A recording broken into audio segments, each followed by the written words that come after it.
Oke, Assalamualaikum warahmatullahi wabarakatuh. Selamat siang. Terima kasih atas kesempatannya. Perkenalkan, nama saya Subianto dengan NIM 2017-310-070 dan rekan saya Frita Devianti Kungkung dengan NIM 2017-310-466.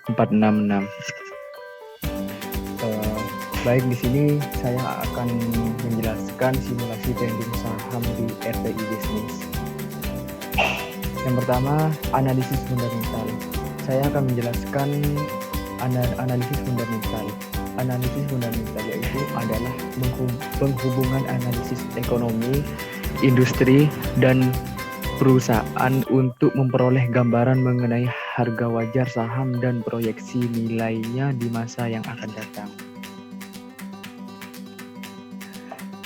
Untuk alat analisis fundamental yaitu ada 6. Yang pertama ada EPS, earning per share, dan yang kedua ada PER, price to earning ratio, dan yang ketiga ada IPS, ground rate, dan yang keempat ada PER, ground ratio, dan yang kelima ada DPS, dividend per share, dan yang keenam adalah ada dividend yield cover. Untuk yang pertama, IPS, earning percent, yaitu adalah di mana laba untuk setiap lembar saham. Dan yang kedua itu PER, price to earning ratio, itu indikator atas rasio pasar akan laba perusahaan di masa yang akan datang. Dan untuk EPS, ground rate, yaitu pertumbuhan IPS dipandang indikator utama kinerja saham.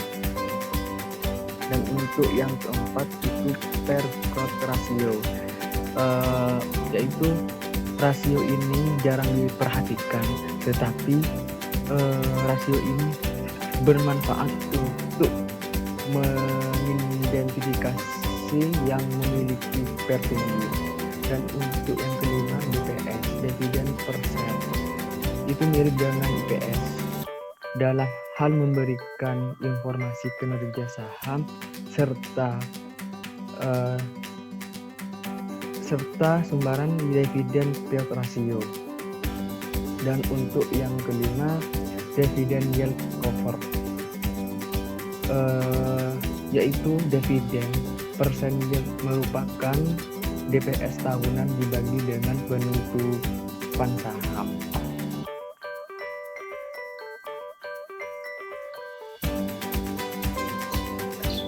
Terima kasih atas kesempatannya. Perkenalkan, nama saya Frita Devianti Kungkung dengan 2017-310-466. Di sini saya akan menjelaskan tentang analisis teknikal.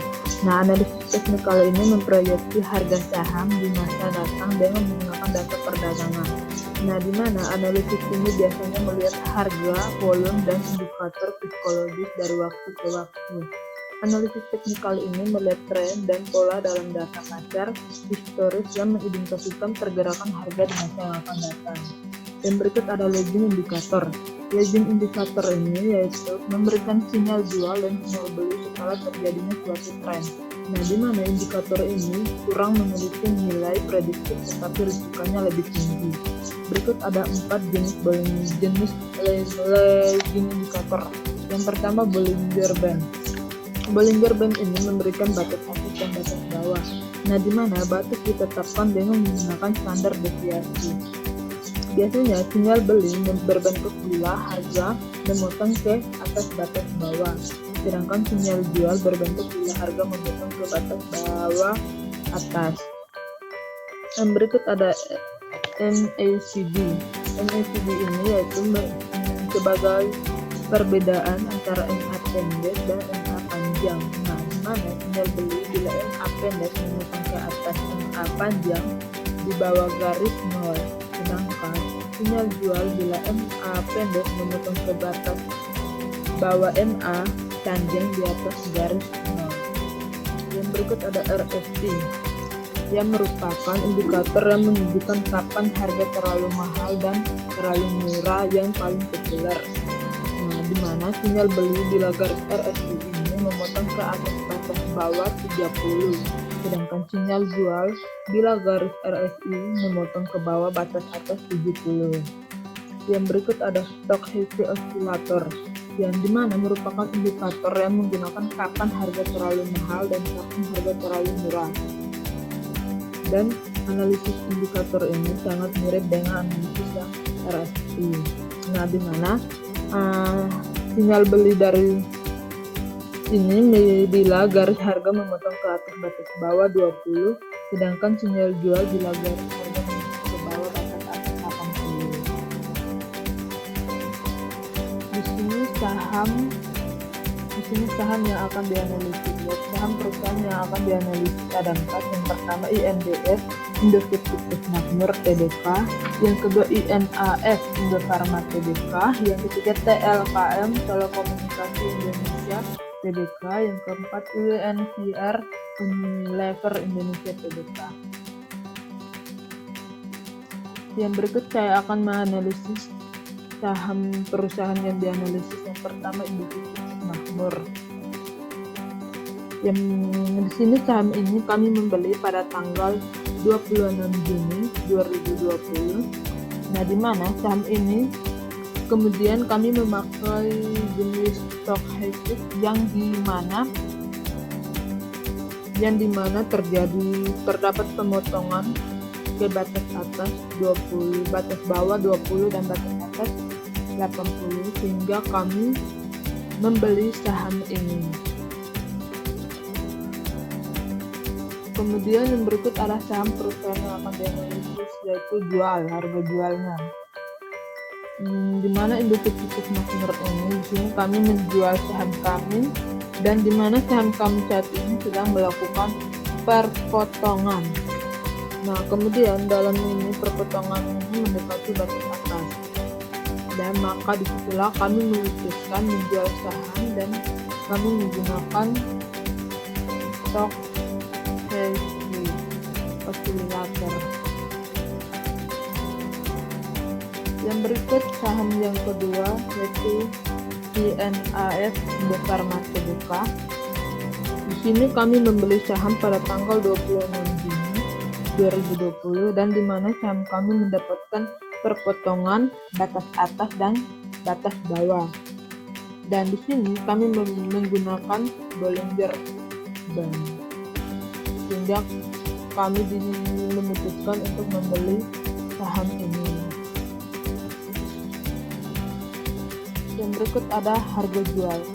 Harga jual dari Indofarma Tbk ini, di sini kami membeli saham pada kami menjual saham pada tanggal 26 Juni, dan di mana saham kami terdapat perpotongan batas atas dan batas bawah.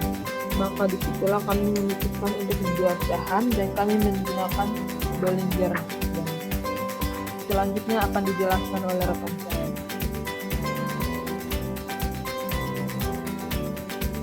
Dan selanjutnya di sini saya akan menjelaskan tentang jual beli saham.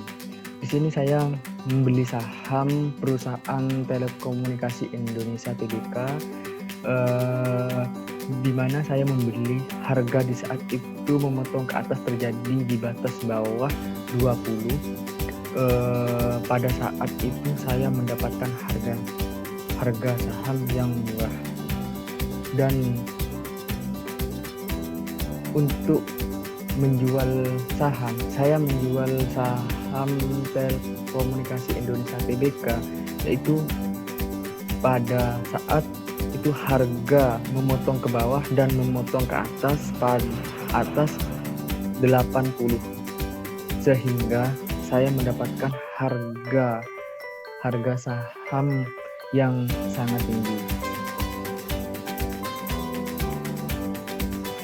Dan selanjutnya saya membeli saham perusahaan Unilever Indonesia Tbk, yaitu di mana harga di saat itu memotong ke atas,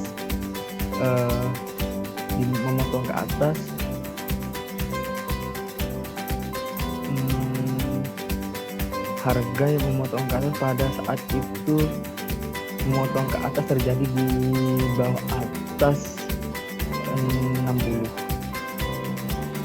Dan pada saat itu saya mendapatkan harga saham yang murah.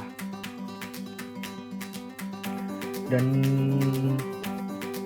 selanjutnya saya menjual saham Unilever, yaitu karena pada saat itu harga memotong ke bawah dan ke atas yaitu sebesar 88,